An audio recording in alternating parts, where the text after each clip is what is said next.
Chok Hok Kyong berdiri tahun 1863 di Kabupaten Sidoarjo, Jawa Timur. Salah satu kelenteng tertua di Sidoarjo yang hingga sekarang masih terawat dengan baik. Merupakan tempat peribadatan umat Tridharma yakni Buddhis, Taois, dan Konfusius. Terletak di Jalan Hang Tuah nomor 32 Sidomukti, Sidokumpul, Sidoarjo.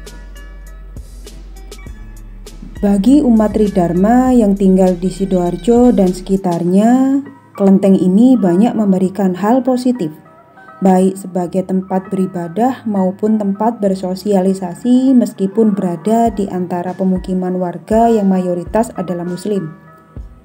Namun, keharmonisan dan kerukunan tetap terjaga.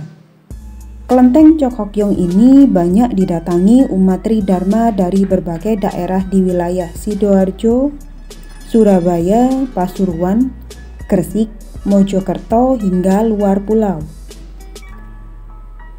Setiap tanggal 1 dan 15 Imlek, umat Tridharma melakukan kegiatan sembahyang kepada Tuhan Yang Maha Esa dan Dewa-Dewi di kelenteng ini. Pak Willy. Selamat pagi. Iya, Pak Willy, kami dari TV Sidoarjo. Yeah. Di sini kami ingin mengulas terkait kelenteng di Sidoarjo, Pak. Ini kan salah satu kelenteng terbesar ya di Sidoarjo. Mungkin bisa diceritakan ke kami, Pak, historinya kelenteng seperti apa?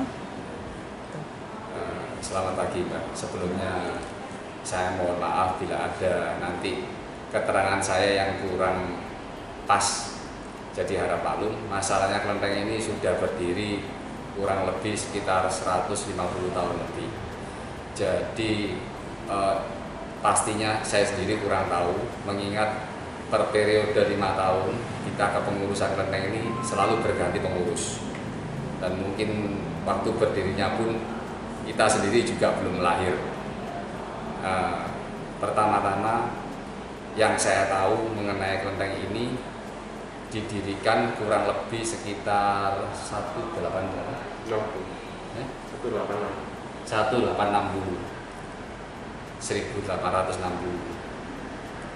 Terus habis itu dengan berjalannya waktu, kita waktu itu hanya sebidang tanah aja di kelenteng ini, jadi rumah kecil aja. Jadi dari masyarakat Sidoarjo ada suatu perkumpulan yang mana ya kita seiman lah ya. Jadi mengumpulkan anggota-anggotanya membangun kelenteng ini.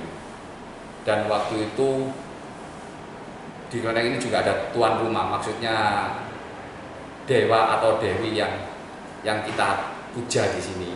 Yang kebetulan untuk kelenteng Chok Hok Kyong ini dewi yang kita puja itu dewi di sini, Dewi Makco Den Sang Semu. Dan itu dengan berjalannya waktu juga kelenteng ini berkembang dan ada dari anggota-anggota jemaat yang membawa dewa-dewi yang lain untuk dipadukan di dalam satu kelenteng ini. Dan kelenteng kita ini menganut ajaran Tridharma.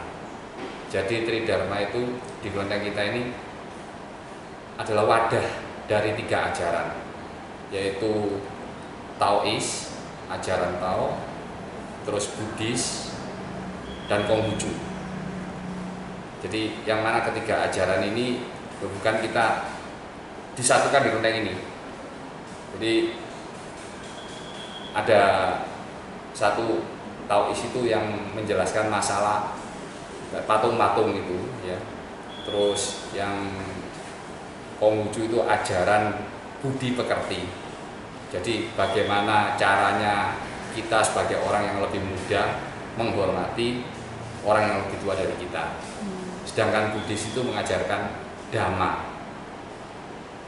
hukum karma, reinkarnasi.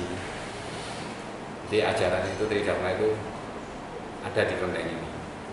Pak Willy, saya mau tanya terkait kegiatan yang ada di kelenteng ini. Iya. Ini kan mencakup ada 2 kegiatan ya Pak, terkait kegiatan sosial, termasuk juga kegiatan agama Pak. Iya. Mungkin bisa dijelaskan ke kami seperti apa kegiatannya Pak? Iya. Kalau kegiatan sosial yang dalam hal ini masalah agama, kita di kelenteng ini kalau sehari-hari ya kita umat yang biasanya datang ke kelenteng ini pagi-pagi itu tiap hari ada, cuma ya beberapa orang aja.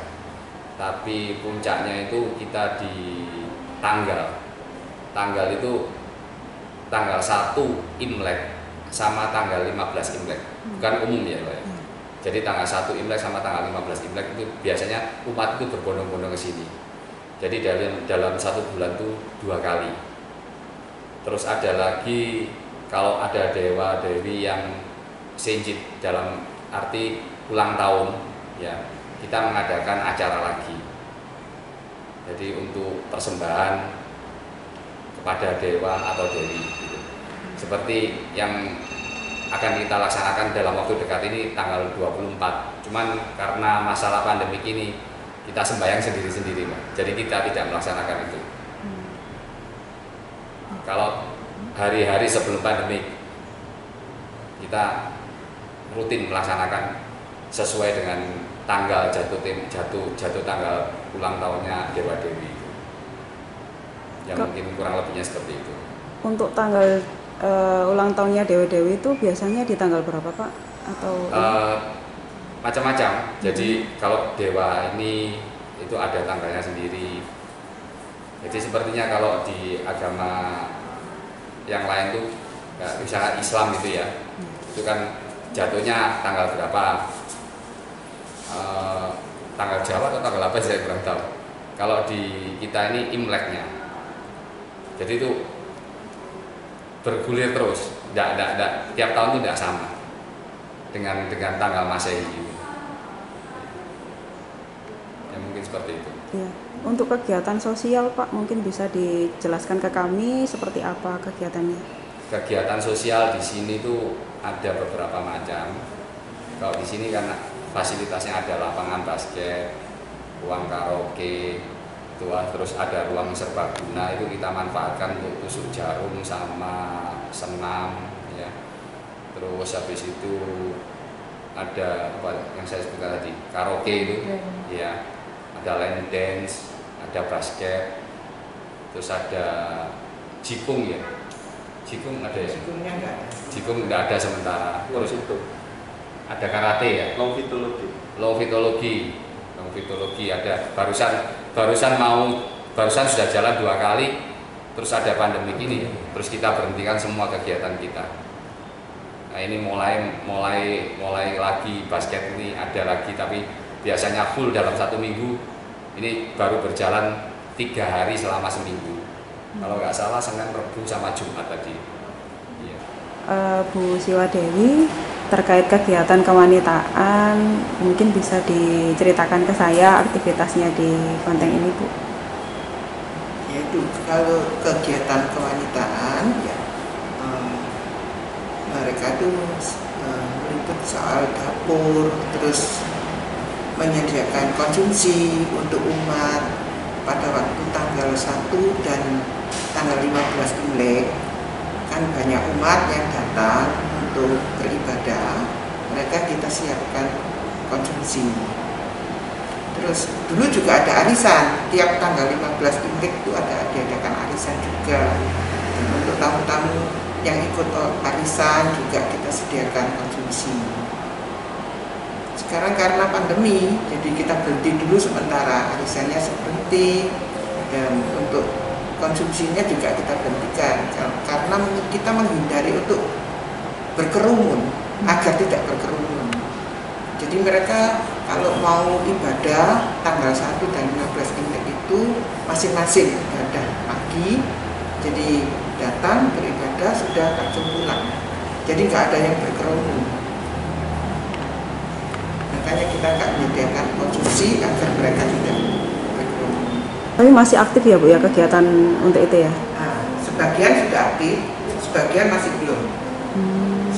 6 pagi juga sementara berhenti, masih belum mulai. Ya. Pesertanya apakah juga jemaat atau dari lingkungan sekitar, Ibu? Umum ya.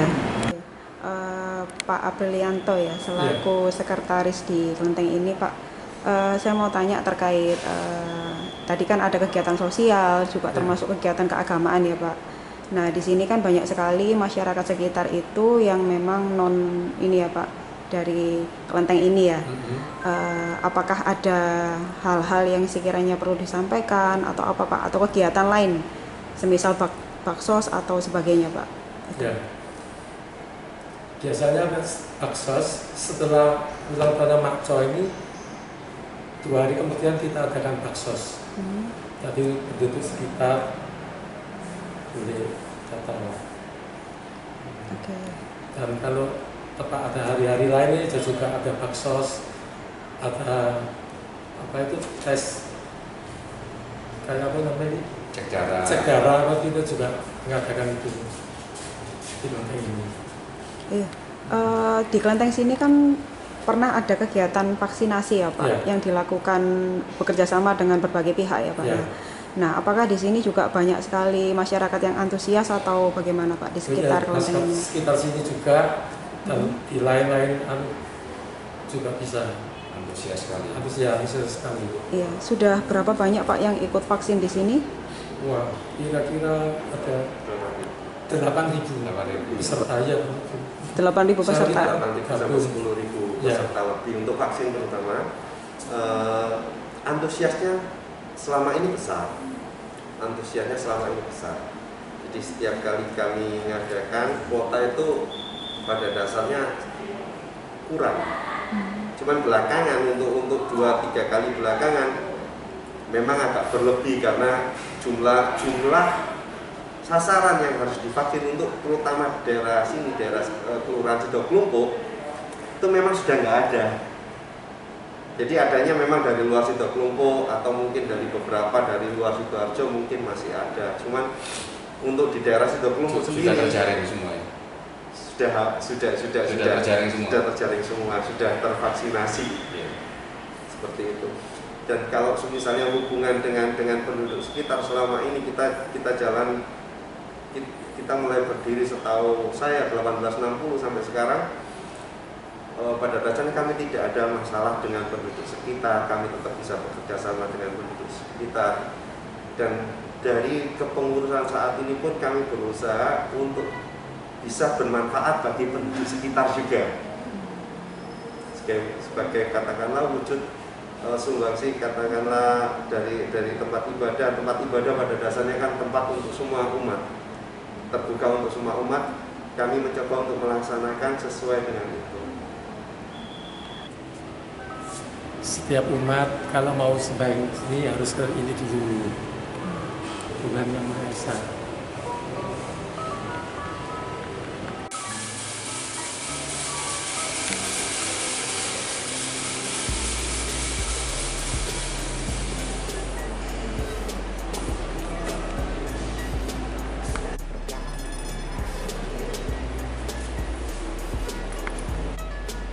Ini tema pintu.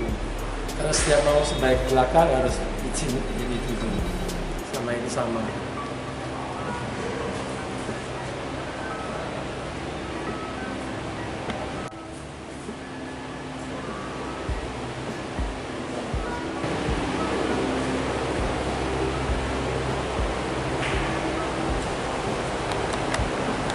Untuk pertanyaan, boleh apa enggak? Boleh saya cocok.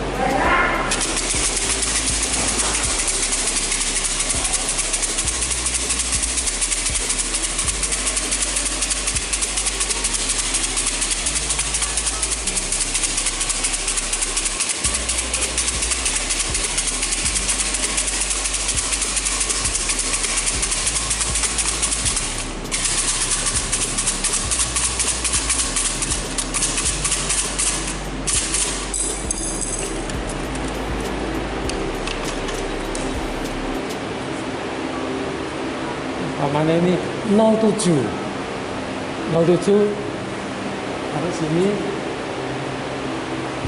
tanya lagi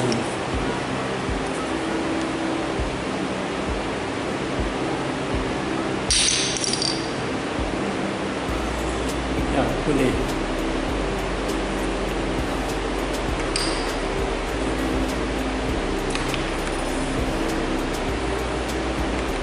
Saya ini artinya begini.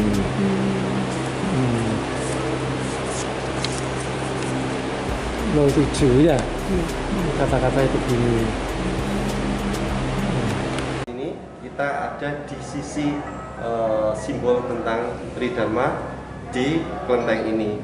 Jadi di sini kita melakukan penghormatan, pemujaan pada 3 tokoh seperti tokoh Konfusius, ada tokoh Buddhisme, Buddha, ada tokoh dari Taoisme, seperti itu. Jadi dibuat patung-patung atau rupang seperti ini sebenarnya sebagai simbol penokohan, di mana bisa tahu tokohnya seperti apa, karena pada saat yang lampau kita masih belum mempunyai teknologi seperti foto atau apa, gimana kita bisa mentokohkan kalau tidak ada perwujudan. Jadi ini simbol perwujudan. Di sini juga banyak bisa dilihat ada 3 dupa sebagai katakanlah bukan syarat wajib tapi sebagai pensimbolan juga. 3 dupa yang kita tancapkan juga mewakili, diharapkan dengan kita menancapkan dupa, 3 dupa ini mewakili pikiran, ucapan maupun perbuatan. Diharapkan kita masih mengingat, karena kita menancapkan dupa seperti di sini, di tempat ini, kita diharapkan untuk mengingat bahwa pikiran kita, ucapan kita, perbuatan kita bisa seharum dupa ini, dupa yang kita tancapkan. Sebenarnya pada dasarnya simbolisnya seperti itu, pengertiannya seperti itu. Diharapkan dengan berdoa ini kita juga menteladani, bukan sebenarnya berdoa, tapi mengingat teladan-teladan yang telah diajarkan oleh beliau-beliau bertiga ini. Seperti itu. Ini pahlawan.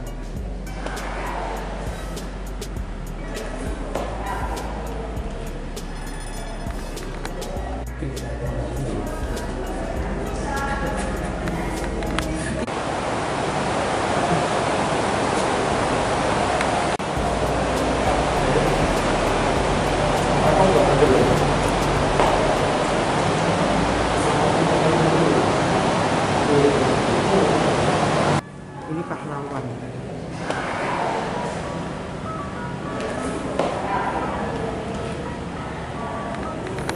Ini Buddhis. Yang Dewi Kuan Yin ini Buddhis, termasuk pengawal. Kalau yang tadi di depan itu boleh dikatakan Dewi Welas Asih. Dia beragama Buddhis. Itu juga Buddha.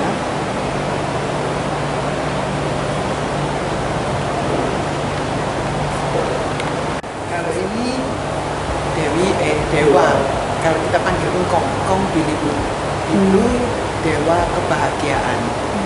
Makanya dia selalu tersenyum.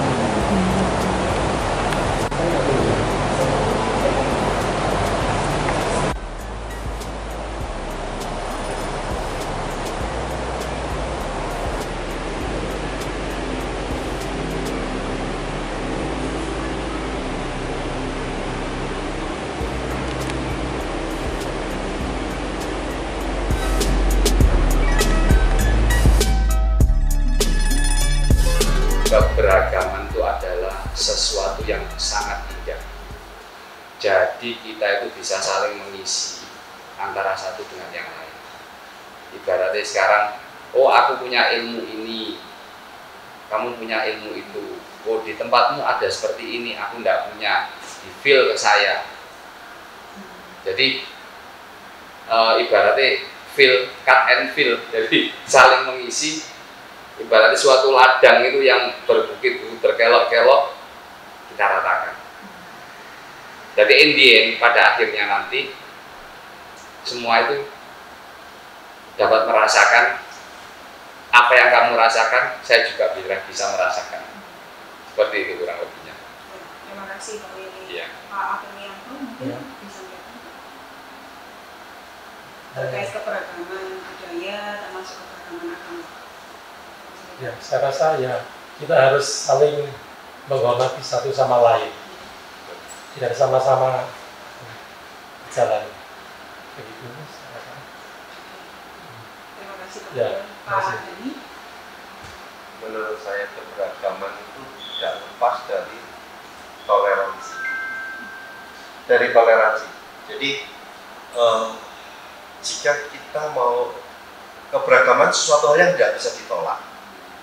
Artinya mau tidak mau harus kita hadapi setiap hari.